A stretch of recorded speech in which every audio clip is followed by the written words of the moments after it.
Welcome to the Ignition News, your unfiltered, uncensored source for the actual truth in what is happening in the United States of America and around the world. We are not bought by the billionaires. We are here to be your source of truth in a time where truth matters more than it ever has. Be sure to follow along with your favorite platform on Spotify, Apple Podcast, YouTube, or Substack. Let's get busy with the truth. Welcome to the Ignition News. Let's fly.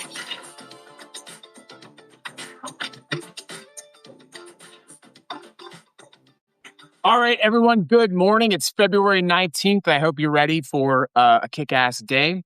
I've got some things to talk about today. There's some big news happening today, but all around, the news is, what are you doing to resist authoritarianism? I think I started a little bit too early. That's okay. We are broadcasting live on so many platforms right now. We're up on Spotify. We're on YouTube right now. We're on Twitch, Substack, TikTok. I can't figure out how to do Instagram without having another device sitting in front of me, which is just not going to happen today.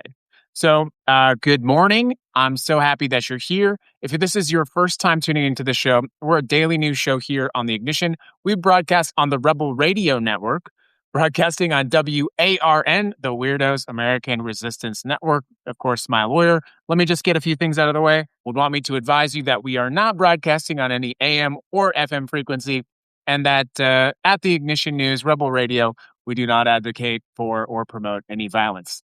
See, disclaimer has been given. Ha! Fuck you, Brendan Carr. Anyways, welcome to the Ignition News, everyone.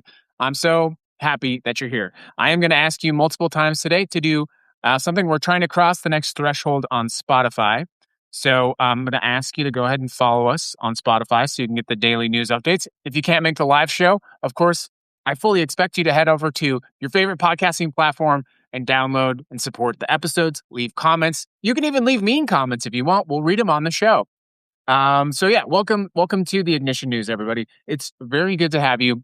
I just want to give a big shout out to whoever decided to shred trees outside of my house right now. That's very nice of them. They decided that it was the time to do their yard maintenance, which, you know, you got to maintain the yard. I can't disagree with that. But thank you, neighbor. I appreciate you. Anyways, good morning. We do have a lot of things to talk about. Before we get into the news, I do want to talk about denial and probable denial. And that is because we are seeing things happen in this country right now. And I think that it is important that we start to recognize not only patterns, but what people did about those patterns in the past. So let's talk about examples from Germany. The first one, Kristallnacht, November 9th and 10th, 1938. Ordinary Germans watched Jewish-owned businesses burn, they watched synagogues destroyed, and they watched their own neighbors dragged into the streets. As this happened, police stood by, and many bystanders helped themselves to looted goods in the next morning. Surveys conducted after the war show that most Germans in urban areas knew that deportations were happening. They saw the trains running through their city centers. They saw the cattle cars full of human beings in plain sight.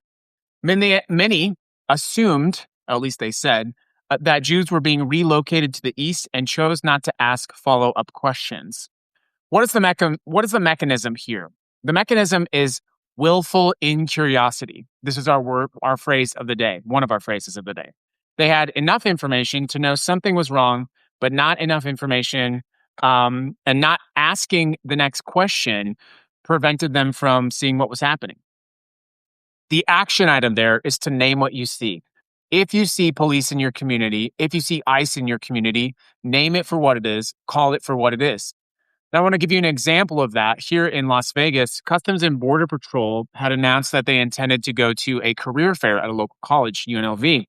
When community members saw this, they named it, they called it out, and they flooded the inboxes of UNLV with resistance emails demanding that UNLV not allow Customs and Border Patrol on the UNLV campus. And our latest reporting as of this morning is that, in fact, that is the case, that UNLV did not allow Customs and Border Patrol on the campus. Second one, it's about doctors, professionals. Before the mass extermination of the Jews, the Nazis ran Action T4. It was the systemic murder of disabled Germans. This happened in German hospitals, and German nurses administered these lethal injections.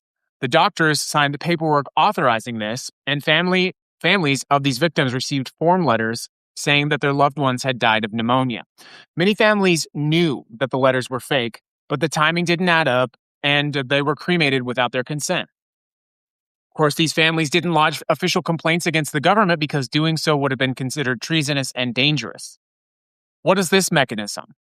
It is called institutional normalization. When the state puts a bureaucratic version or veneer over an atrocity, it allows people to defer to paperwork and action items. So the action item there for you, follow the paperwork. When the government produces systems like they did in UNLV to allow for the institutional oppression of immigrants, gays, any disenfranchised group, the trans community, they do it by using institutions. An institution like, for example, here, UNLV. You call it out, you name it, and you do everything in your power to prevent it from happening. And then, of course, there are the businessmen. International Business Machines, IBM. IBM provided the punch tabulation systems used to identify, sort, and track Jewish populations across occupied Europe. Hugo Boss made SS uniforms. Dozens of German corporations used concentration camp labor. I'm sorry, I'm having difficulty speaking today. Volkswagen, Bayer, Siemens, their executives knew, their shareholders knew, their employees knew. At the lower level, of course, German business owners who employed Jewish workers were pressured through boycotts and social ostracism to fire them. Most did. They did it quietly. Oh, it wasn't because they were Jewish. It was because of their performance. They were late to work, this kind of thing. What is the mechanism? The mechanism is economic complicity normalized through each small step. Each individual decision seemed like a small step. Each bolt ordered for the machine that was used to build the concentration camp was simply a worker filling out a form to order a bolt. Each tire put on a Volkswagen was simply a tire providing a job. The person who took the rubber and turned it into a wheel which hit the road was simply a tire maker. They were not a Nazi. But in fact, they were a Nazi. And there is a word for Germans in the from 1933 to 1945 who stood quietly by, who watched what was happening, who chose not to actively participate in politics. In America, they would say, "We don't do politics." And they put their heads down. They saw the trains going through the towns. They saw their sons and loved ones dying in a pointless war. And they put their head down. They went to work every single day. They filled out the forms and paperwork when their loved ones were killed because they were disabled. They took the ashes, buried them, cried over them, but didn't make too much noise. They went to work. They worked at IBM. They worked at Volkswagen. They worked at Hugo Boss making uniforms. Someone, after all, has to make the uniform. It was my job before the war. It was my job before the war. I can't go hungry. There's a German word for these people who didn't actively participate in the war, these people who didn't actively go on the front line, who didn't actively pull any levers in a concentration camp. And the German word for those people is Nazi.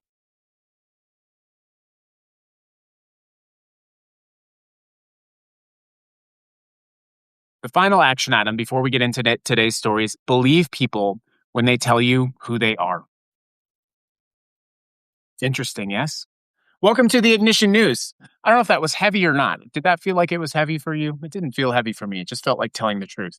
We have 4 stories today. On the Ignition News, we cover 4 to 6 stories to tell you what's going on in the world. The reason we do this is I don't want you to have this amygdala hijack, breaking news. I'm reporting news from the airplane bathroom because I need to stretch it over a minute on TikTok to make money. We want you to have action items that you can do something with process, procedure, action, and information. So let us get into our first story. You've no doubt heard this. Breaking news, of course. I said it. We have a major arrest. Prince Andrew, 66 years old. He used to be called Prince Andrew. He used to live in a mansion. He used to be the favorite child of Queen Elizabeth. Today is his 66th birthday. And on his 66th birthday, he was arrested by police in Norfolk, England. He was arrested on misconduct. Now, he's very famously one of the abusers in the Epstein files. His crimes are some of the most documented and, of course, the most well known and atrocious. And there is certainly justice here. Even the king himself has demanded that justice must prevail in the system. This is the first large scale arrest of any kind, of any official, since, of course, Ghislaine Maxwell and Jeffrey Epstein. It is a major individual arrested in connection with the Epstein files. But if you're thinking it is because of the Epstein files or because of his sexual misconduct with underage women, unfortunately, that's not the case. Of course, Prince Andrew famously signed a non-disclosure agreement with one of his victims. He was arrested instead for violating state secrets, sharing confidential information with Jeffrey Epstein. Official misconduct. It is connected to the Epstein files in that Prince Andrew was revealed to have been sharing classified information while holding official public office. It is rooted in his betrayal of his public office, leaking state intelligence to a known sex criminal, and we all know what the connection was there. My point is, this may seem externally as not connected or as a non-victory, but it is actually a blueprint and a plan on how we begin to hold these men accountable. Each of these men clearly thinks that the law does not apply to them. And when a man thinks that the law does not apply to him, he finds violations of laws all over and he treats them like a buffet of lawlessness. In this instance, Prince Andrew's crimes against the state were so blatant, so obvious, so undeniable that the state had to hold him accountable. We will find that this is the case with more and more and more of these men, and we must demand that we hold them accountable. If this Justice Department in our country does not have the courage, the stones to hold these men accountable for the clear crimes they committed against these women, and likely also young men, like that's also very likely, then we must demand that state officials, local officials, start arresting these fuckers for the other things. Tax evasion, property crime, leaking information. Whatever we can do to hold them accountable. If we have to get them on a tax crime, let's go. Let's do it.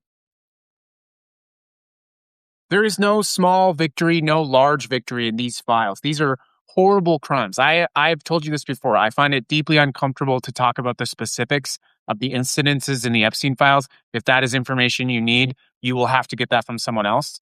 Because when I read it, I find it difficult to even think about, let alone speak out loud. I'm sorry if you feel that is me being not authentic to the story. I understand. I find it disturbing, and I have a hard time even repeating it, which is not an indication that I don't take it seriously. It's an indication of how bad what is in these Epstein files is. The DOJ under Pam Bondi in America is protecting pedophiles. There are clear crimes and examples of men doing terrible things that at minimum demand an investigation.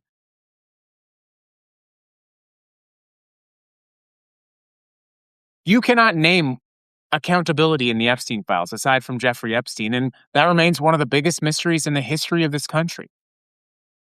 Ghislaine Maxwell has been transferred to some luxury prison where she is reportedly bossing her guards around, simply waiting for the president to pardon her. And the reality is, if you want to know what I think as soon as the midterms are over, Ghislaine Maxwell is getting a pardon. He's not stupid enough to pardon Ghislaine Maxwell before the midterms. That's all that's happening there. They put her in Club Fed, told her to sit tight, give her anything that she wants. And after the midterms, after whatever damage from the midterm happens, she's getting a pardon. Ghislaine Maxwell will walk free from that jail by no later than mid-2027. Mark my words. And that is an atrocity. It's an atrocity. While Prince Andrew was getting arrested, our president was overseas hosting his board of peace, his extortion board. But there's one problem with that, of course. Welcome to the Ignition News. Moving on to story 2. Probably seen multiple clips circulating this morning. We're talking a raw, documented video of the president of the United States falling asleep during his extortion racket called the Board of Peace.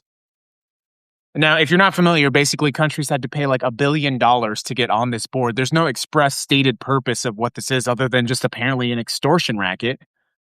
He's holding a peace summit, as he calls it, while using that peace summit to openly threaten war with Iran.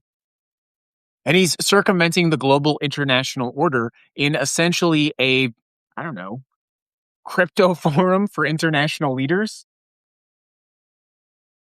It's basically a board of compliance. What you have is the weak countries showing up that have accepted the terms of his bribe.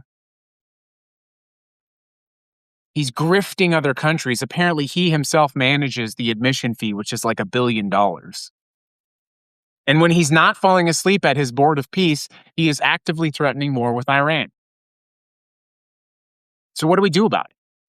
Well, if you think the answer is to vote, I need to tell you about what's happening right now, and that is the SAVE Act. Moving on to story number 3, Susan Collins of Maine would like you to believe that she's a moderate. She'd like you to believe that she is just a check on the excess of the Republican Party. She'd like to take credit for breaking ranks with the president, and there have been times that she has done that, but she also became the 50th vote, the 50th Republican senator to announce support for the SAVE Act, the Safeguard America Voter Eligibility Act. You know, of many things that have happened this last year in 2025, 2026, the more I read about the SAVE Act, the more alarmed I am. And you will hear talking points about the SAVE Act simply saying, if you need ID to drive a car, what's wrong with having ID to vote? So what the SAVE Act does, to be very clear, the SAVE Act, or what's the acronym called again? Safeguard America Voter Eligibility Act. It demands citizenship, proof of citizenship in order to vote. A photo ID which proves citizenship. 52% of registered voters do not have an unexpired passport with their current legal name.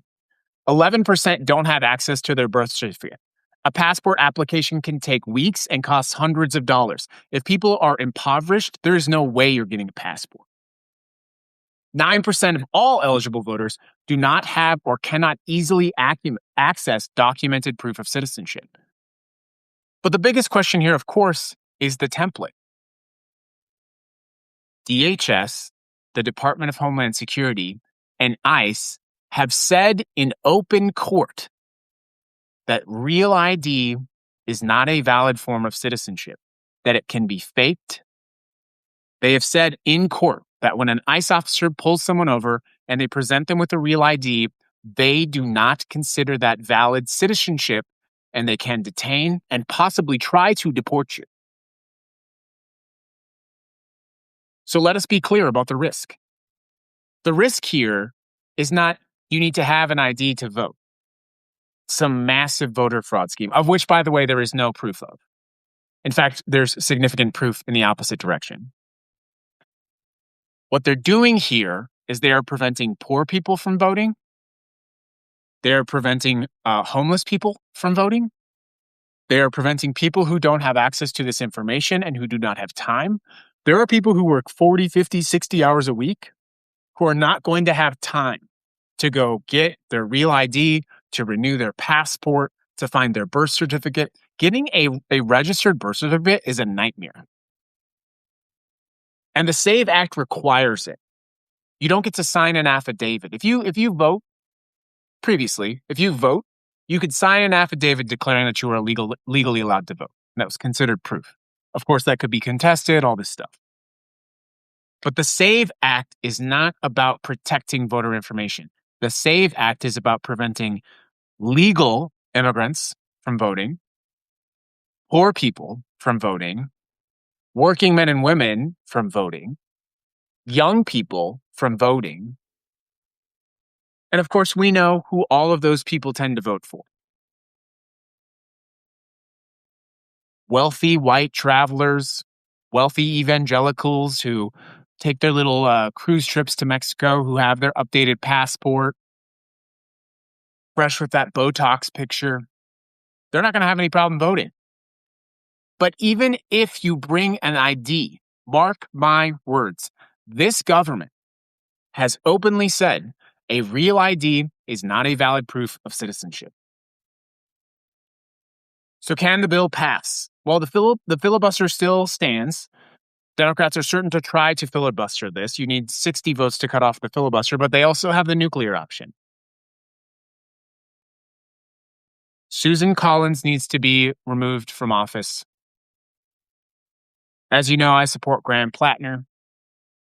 He's obviously made some stupid decisions in his past. Obviously.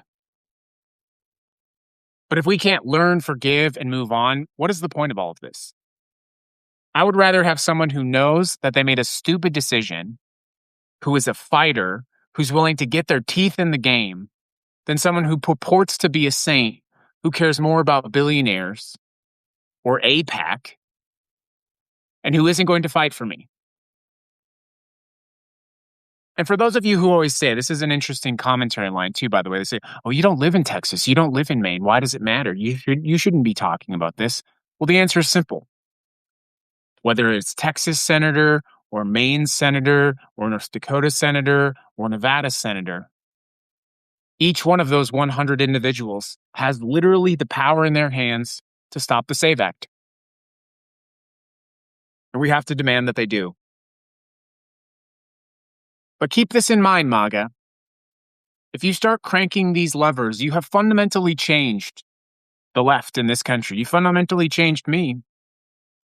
This wave of Christian nationalist authoritarianism is radicalizing people. And I know what you're going to say. Oh, radicalize, scary word, whatever, blah, blah, blah. No. Millions of people in this country have woken up to understand what this government is actually about. Yesterday, we talked about the question, can you name something that your government has actually done for you that has benefited you recently? Most of us were unable to name anything. And of course, the government has and can do good things for people. But increasingly, this government, our government, is captured by the billionaires, captured by APAC, captured by special interest groups, and brazenly ignoring the needs of the working class.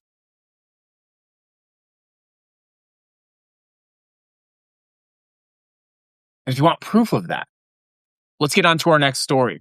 I want to talk about tariffs and small businesses. As you probably know, by the way, welcome to the Ignition News for anyone joining us. It's good to see you. As you well know, small businesses make up the lion's share of the American economy. When the president ran for re-election, he promised that he would be the right president for the working party, the small business owner. Of course, famously, Kamala Harris had a massive plan to encourage startups and small businesses, offering up to $50,000 in tax breaks for new businesses. This president has delivered to the backbone of America one thing: higher costs. He said that the countries of the tariffs would bear the cost. He said American workers and businesses would be protected. Today, JP Morgan released the data. So they analyzed a bunch of companies with revenues between $10 million and $1 billion and with less than 500 employees. And they found through that study that tariff payments for these companies tripled over the course of 2025. They began accelerating in April, Liberation Day, and it's wreaking havoc on supply chains. These are not Apple. These are not Amazon. These are not big, huge multinationals that can go give the president a fucking gold trophy like Tim Cook did. These are people who started a business in their garage. Maybe they have 100 employees. They're importing or they're creating something or they're bringing parts in through tariffs that they then put together. Or yes, they're reselling something that was made in China or Vietnam. That's the way it is right now. There is a separate filing from the New York Federal Reserve published last week showing that 90% of the economic burden from Trump's 2025 tariffs fell on American households and American small businesses, $1,300. The cost did not fall on China or Vietnam. The cost did not fall on India. The cost is falling on the American family. I want to ask, let's do some math here.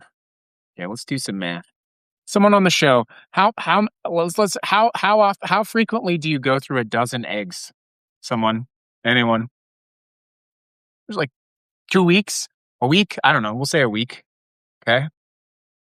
Let's do the math. A week. I agree. A dozen eggs a week. Okay. 52, 52 eggs. 52 dozen eggs. All right. So egg prices by all accounts are down about $3. Let's just be very generous. Okay. So we'll do 52 times 3. So to save $156 on the price of eggs, which was that huge talking point, of course, from the election 2024, to save $156 on your eggs, you are paying $1,300 in tariffs. Congratulations on saving negative $1,500, $1,050, $1,150. I was told there would be no.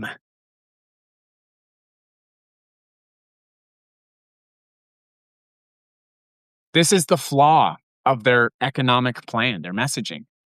They're hoodwinking these people. And what the sad thing about it is like, there's people who actually believe this.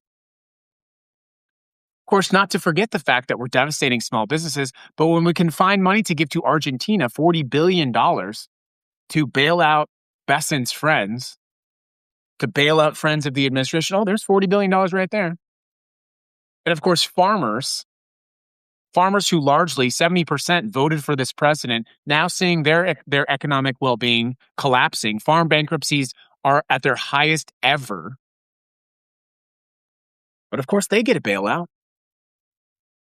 They can vote for disastrous economic policy that is literally killing the people who buy their eggs, their cattle, their wheat, their corn. And if they don't lose their farm to bankruptcy, which to be very clear, a lot of you are losing your farms to bankruptcy, to JD Vance's companies that is buying up the land that your farm's on, selling it to fucking China, by the way. Saudi Arabia buying alfalfa from Arizona. They're growing alfalfa in Arizona. Do you know why they don't grow alfalfa in Arizona?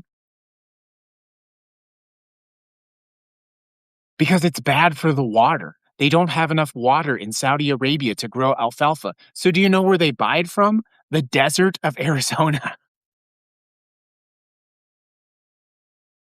They grow alfalfa in a desert with water that they're stealing from other states in a drought to sell to Saudi Arabia.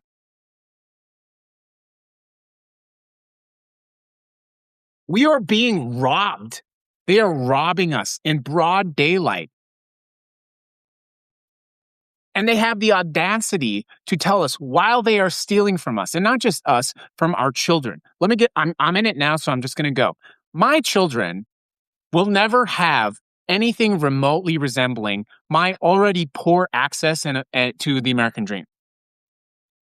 I got the last chopper out of Nam being able to get a house with our family. We got the last chopper out of Nam. If we had waited 2 years or 3 years to buy a house, there is no way we could buy a house. And I recognize fully that a lot of people I know and I care about are in that position where they pay more to rent a 2-bedroom apartment or a 1-bedroom apartment than most people who bought a house pay for their mortgage payment. And they will never be able to get a house, even though they can afford it, even though they make more than enough money than one should be able to make to buy a house in the United States of America. They are stuck, constantly being extorted by the landlord class. And by the way, if you're a landlord, I don't want anything to do with you. But they're robbing us. And it's not necessarily about us, because like I got the grays in my beard, I understand. Our children, the prosperity gap our children are going to be facing is enormous. And the worst part of it all is the worst people get to benefit from it. The slimiest, sleaziest dirtbags get to benefit from it. The difference for someone like Bezos on tariffs, the cost of food, the cost of clothing, it isn't even a fraction of a micro percentage of an 11th of a 10th of a percent of a fraction of a rounding error on a penny of the fortune that he has built. It isn't even dust in the wind on the interest that he compiles in 1 hour from his wealth. It isn't even close. These thieves, these sick weasels. And the money, the difference that someone has to have to just live in a in a 2-bedroom apartment run by some shithead landlord that's a fucking weasel, what they pay in relation to their earnings, a third, sometimes half of their earnings to live in some run-down apartment. No offense, I'm not trying to be derogatory when I say that, but that is the reality. These landlords don't care about you. They will let black mold grow in the corner and deny it all day long. A third of your income to live in an apartment. Not even a fraction of a decimal of Jeff Bezos could walk by a $100 bill on the ground and it would cost him more money to stop walking, pick up the $100 bill than to just keep walking. That's how wealthy, obscenely wealthy is. How much would $100 significantly impact your day today, right now? How much would you be able to breathe a little bit more right now? Just $100. This is a fight. It's a bare knuckle fight for the history, for the prosperity, and for the breath. Our children are being stepped on by these people. They are stepping on their necks. They're stepping on their necks to get the next billion, and I guess now $1 trillion. They're in an insatiable quest, these men. They're in an insatiable quest. Who will become the first trillionaire while we die in the ashes and smoke of their ruins? But today, a prince is in jail. The son of a queen behind bars. The collective strength, what remains of us, still continues to be orders of magnitude more than our oppressor. We simply choose not to use it. We allow the boot on our neck because we think and forget that there are 500 people around us who can lift the boot, who can lift us up and pull us out of this chaos. All of the stories we talked about have one thing in common: power protecting itself through a title or a flag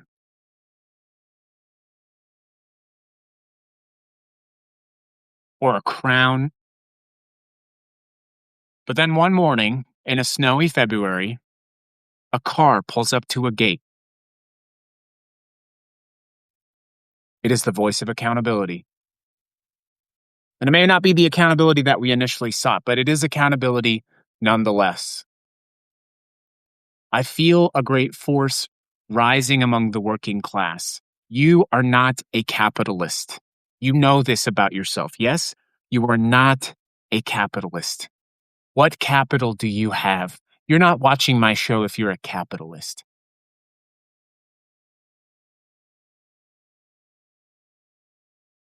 You have value in your labor, your love, your life, your sweat, and your tears. It is being stolen from you.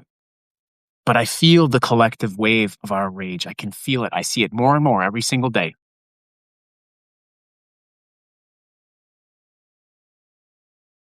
Rage can be scary. It is scary. Rage can be a symptom of fear, a symptom of anger, a symptom of uncertainty. But rage can be the voice of righteousness as well. And of course, as my lawyer would like me to remind you, on the Ignition News, we do not advocate or support violence. But man, can I hear your rage. So let us turn this rage into righteousness. That's the Ignition News today, everybody. It is February 19th, 2026. Please do me a favor. Do follow the show. It means a lot to me. Come back if you can. We appreciate you. Have a nice day. That's the show. Ooh, good show. They're getting better and better. What do we got? What do we got? What do we got? What do we got? I love that, Robert. I am just one person. What can I do? Said millions. Yes, I'm a democratic socialist. This is why community is important. I'm not anything at the point. I want a completely new system. I agree. I believe we can all work together to make a change. Have an amazing day, everyone. Good stuff. All right, everybody. I appreciate you. Great show. We'll be back to